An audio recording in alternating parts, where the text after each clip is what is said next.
前提として本当にその超硬質系は日々研いで使うっていう包丁として、合ってるのかどうかっていうのはやっぱりすごい疑問があるところはありますよね。正直だから今のその現代の流れで言うと包丁においてはですよ、自分で研ぎません、だって依頼しますっていうその前提の上ではものすごいいい包丁だと思うんですよね。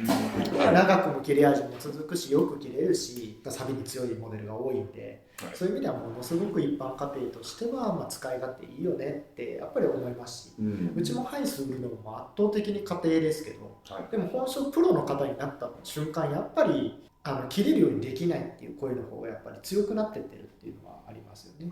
やっぱり硬ければ硬いほどやっぱり特に僕が知ってる料理の現場ではみんな包丁を切れない状態で使う人ばっかりになっていってるっていうのはもう感じる。そうっすよね。でも包丁難しいっすよ研ぐの。いやね、だからこそ早く研げるとかすごく簡単に切れるできる包丁の方がやっぱり使ってる人がめちゃくちゃ多い。その研ぐ人は特に削れやすい包丁を評価する。いや毎日本当に数分研ぐんで切れ味戻るんだったら長切れする意味あるのっていうふうに言う方も何人もいらっしゃるんで、いや1回研いでね本当に1年使いたいんですっていうのは家庭の主婦の話で、研げば研ぐほど細かくすぐに仕上がってそれでいてめちゃくちゃ切れるようになりますっていう結果が出やすいものの方がやっぱり評価されるのかなって気はやっぱりするよね。僕も研ぎやすい方が好きです。僕普段あんま包丁研がないようにしてるんですよ、わざと。もう隣こんなんなので僕も包丁研いで同じ刃物を研いでやりだすと多分一般的な感覚これ皆無になっちゃうって思って、もう普段はもうカンナは研ぎます、大工道具は研ぎます。包丁は家の包丁も研ぎません、ほとんど。たまに研いでめっちゃ下手なんですよ包丁研ぐので、下手くそって言われるんですけどそれは下手じゃないですか、ひねり逆ですよとか言って怒られるんですでもその感覚持ってないと多分ダメだと思って研がないようにしてるんですけど、それでもたまに研ぐ、もうハイスなんかも大嫌いです。あかんのか個人の感想でいいと僕個人はですよ、で結局研ぎやすい包丁の方がやっぱ研ぎやすいので、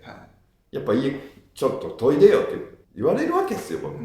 こんだけ砥石山ほどあってたまには家の包丁ぐらい研ぎなさいよと。で結局研ぐのは柔らかいものが楽やし、いい刃つきやすいし、研ぎ直しもリカバリーしやすいんで、僕は個人的にはそっちの方が好きですかね。硬いのはゲボ出そうになります辛いですよね。そこの過程を楽しめる人はね本当にいいと思うんですけどね。仕事としてとか、そういう要素が入ってくるとあれですよね。特に料理人さんに関しては特に仕事じゃないんでね、仕事といえば仕事かもしれないですけど、でもやっぱりね料理を作るのが本筋で、やっぱり少ない時間でやっぱり最大限のパフォーマンスを出せるようにするって考えると、こまめにすぐ刃がつく包丁の方がいいっていうのはやっぱり、料理人さんなんか絶対そっちの方がいいですよね。毎日5分研いでいい刃がつき続けれる刃の方が絶対いいじゃないですか。いやもうその通りいいと思います。1週間に一遍でいいけど5時間研がなくちゃいけないって言われると、でも効率的にはそっちも悪いか。